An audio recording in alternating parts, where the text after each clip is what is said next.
श्रेष्ठ भारत भी है। एक भारत श्रेष्ठ भारत की परिकल्पना को साकार होते हुए हमने देखा है। भारत की सीमाएं मोदी जी के नेतृत्व में सुरक्षित हुई है। आपने देखा होगा जो पाकिस्तान पहले भारत की सीमा में आतंकियों की घुसपैठ कराता था, आज उसकी रूहें कांप रही है, क्योंकि उसे मालूम है ये नया भारत है, ये नया भारत है। छेड़ता नहीं है, लेकिन कोई छेड़ेगा तो उसको छोड़ता भी नहीं है। ये नया भारत है। अगर पाकिस्तान किसी आतंकी को भारत के अंदर घुसाता है तो भारत के बहादुर जवान उस आतंकवादी को जहन्नुम की यात्रा में भेजने का काम कर देते हैं, वह वापस पाकिस्तान नहीं पहुंच पाता है। देश के अंदर आतंकवाद की जड़ कश्मीर की धारा 370 समाप्त हो गई। और यही नहीं, आज तो देश के अंदर बड़े बड़े कार्य मोदी जी के नेतृत्व में हाईवे के, रेलवे के, एयरपोर्ट के निर्माण का आपने कल देखा होगा। प्रधानमंत्री जी ने बिहार के दरभंगा में एम्स का शिलान्यास किया। एम्स बन रहे हैं, आईआईटी बन रहे हैं, आईएम बन रहे हैं, one district one medical college का निर्माण हो रहा है, हर घर नल की योजना भी लागू हो रही है। बहनों और भाइयों, इन सब के साथ ही देश के अंदर 80 करोड़ गरीबों को फ्री में राशन की सुविधा का लाभ, 50 करोड़ गरीबों को 5 लाख रुपए की प्रतिवर्ष स्वास्थ्य का निःशुल्क उपचार की व्यवस्था। और मोदी जी ने तो ये भी आदेश कर दिया है कि 70 वर्ष से ऊपर के हरेक बुजुर्ग को फ्री में उपचार की 5 लाख रुपए की फ्री में उपचार की व्यवस्था हर वर्ष करेंगे। बहनों और भाइयों, 12 करोड़ किसानों को किसान सम्मान निधि, 10 करोड़ गरीबों के घर में शौचालय का निर्माण और उज्ज्वला योजना का कनेक्शन पहुंच गया है। और 4 करोड़ लोग फ्री में आवास भी प्राप्त कर गए हैं। मैं पूछना चाहता हूं, ये काम कांग्रेस भी कर सकती थी, आरजेडी भी कर सकती थी, इन्होंने नहीं किया। अभी कांग्रेस के कोई एक प्रभारी आए थे, कह रहे थे सरकार आएगी तो सिलेंडर देंगे। अरे जब तुम्हारी सरकार थी तब क्या कर रहे थे? तब क्यों नहीं दिया? तब क्यों नहीं दिया? और वो तो कहता है, क्या कह रहा है, यानी हिंदू को भी देंगे, मुसलमान को भी देंगे और घुसपैठियों को भी देंगे। अब यहां के जनजातीय बंधुओं का अधिकार घुसपैठियों को क्यों देंगे?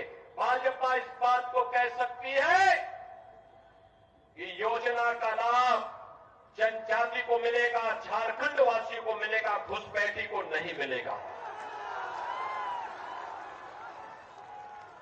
और जब कांग्रेस की सरकार थी तब कांग्रेस ने क्यों नहीं किया? आज तो भाजपा कहती है कि सरकार बनते ही 1.5 लाख नौजवानों के लिए नौकरी के विज्ञापन निकाल करके उनकी नौकरी के लिए पहली कैबिनेट में हम लोग घोषणा करेंगे। भाजपा ने कहा है सरकार बनते ही प्रत्येक महिला को हर महीने 2100 रुपए हर महीने उपलब्ध करवाएंगे, हर महीने उसके खाते में पैसा जाएगा।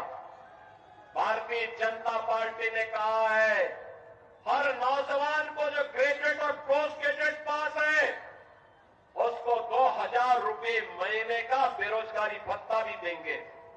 भाजपा ने कहा है रसोई गैस का सिलेंडर 500 रुपए में देंगे और साल में 2 फ्री का सिलेंडर भी भर करके उपलब्ध करवाने का काम झारखंड वासियों को उपलब्ध करवाएंगे। बहनों और भाइयों, भाजपा जो कहती है करके दिखाती है। लेकिन एक कांग्रेस, झारखंड मुक्ति मोर्चा और आरजेडी क्या कर रही है?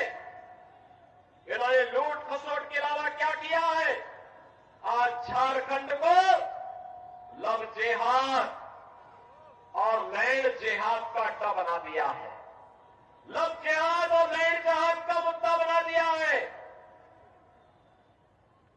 दूसरी शादी, तीसरी शादी, चौथी शादी जनजातीय बेटियों को बहका करके यहां पर करके फिर उनकी जमीन पर कब्जा कर दिया जाता है।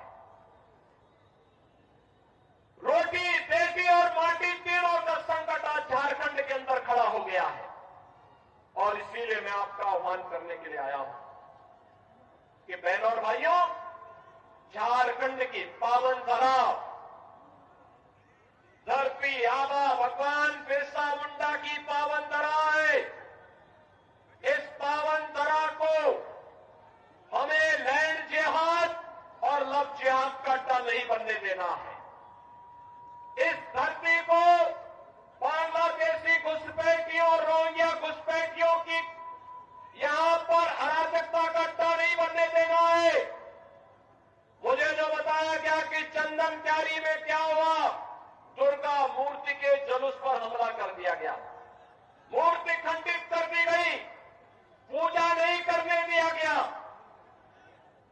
जनजातीय बेटी और बहनों की इज्जत के साथ वे लोग छेड़छाड़ करते हैं, खिलवाड़ करते हैं।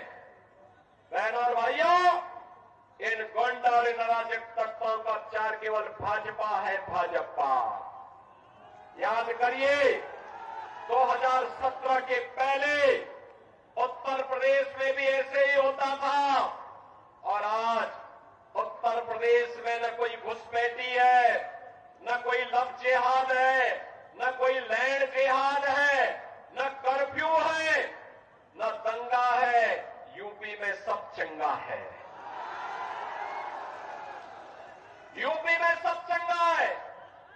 यूपी में कोई दंगा नहीं, कोई रामनवमी के जुलूस में, कोई दुर्गा मूर्ति की पूजा के पंडाल में शोभा यात्रा पर हमला करने का दुस्साहस नहीं कर सकता है, क्योंकि जो करेगा उसे मालूम है कि इसके बाद की यात्रा केवल यमराज के घर जाने की यात्रा होगी। और इसीलिए मैं आपसे कहने के लिए आया हूं, ये कांग्रेस, झारखंड मुक्ति मोर्चा, ये आरजेडी आपको लड़ाई की जाति के नाम पे, मुंडा को संथाल से, पासवान को मुसहर से आपस में ही जाति जाति को लड़ाने का काम कर रही है, करेगी। और आप बटेंगे तो ये लोग मुस्लिम तुष्टीकरण करेंगे, जुलूसों पर हमला करेंगे, आपके पर्व और त्योहार को शांतिपूर्ण तरीके से नहीं होने देंगे। डबल इंजन सरकार का लाभ क्या है, आपने यूपी में देखा होगा। 500 वर्ष पहले एक विदेशी आक्रांता ने भगवान राम के मंदिर को तोड़ दिया था।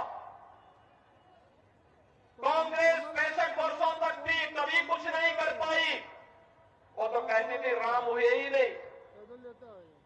और बहन और भाइयों, उत्तर प्रदेश में डबल इंजन की सरकार ने मात्र 2 वर्ष के अंदर अयोध्या में राम मंदिर की समस्या का समाधान कर दिया। आज तो अयोध्या में भगवान राम का भव्य मंदिर बन गया है। अयोध्या दुनिया की सुंदरतम नगरी बन रही है। और मैं इसीलिए आपका आह्वान करने के लिए आया हूं, हमें बटना नहीं है। बटे थे तो अयोध्या में अपमान झेलना पड़ा था, बटे थे तो देश कट करके बांग्लादेश और पाकिस्तान बन गया, बटे थे तो हिंदुस्तान और बेटियों की इज्जत के साथ खिलवाड़ हुआ था। हम बटे थे तो कटे थे, एक रहेंगे तो, एक रहेंगे तो। और इसीलिए मैं आपका आह्वान करने के लिए आया हूं, आपको सुरक्षा और समृद्धि देने का काम केवल और केवल भारतीय जनता पार्टी कर सकती है। भारतीय जनता पार्टी ने इसीलिए अपने योग्यतम प्रत्याशियों के रूप में अपने निवर्तमान विधायकों को ही प्रत्याशी बना करके आपके बीच उतारा है। श्री बिरंची नारायण को बोकारो विधानसभा क्षेत्र से और अमर कुमार बावरी को चंदन क्यारी विधानसभा क्षेत्र से अपना प्रत्याशी बना करके आपके बीच उतारा है। बहनों और भाइयों, इन दोनों को आपका आशीर्वाद प्राप्त होगा। दोनों हाथ उठा करके मुझे बताओ, ये पीछे जो लोग वहां तमाशा देख रहे हैं वे लोग भी इधर आकर के बताएं मुझे। इधर भी सभी लोग दोनों हाथ उठा करके बोलो, दोनों हाथ उठा करके, कहां तक मेरी आवाज जा रही है? दोनों हाथ उठा करके बोलो, इन दोनों प्रत्याशियों को विजयी बना के भेजेंगे, बना के भेजेंगे, दोनों लोगों को जिता करके भेजेंगे। दोनों हाथ उठा करके फिर मेरे साथ बोलेंगे, भारत माता की, भारत माता की, भगवान बिरसा मुंडा की, भगवान बिरसा मुंडा की, जय श्री राम, जय जय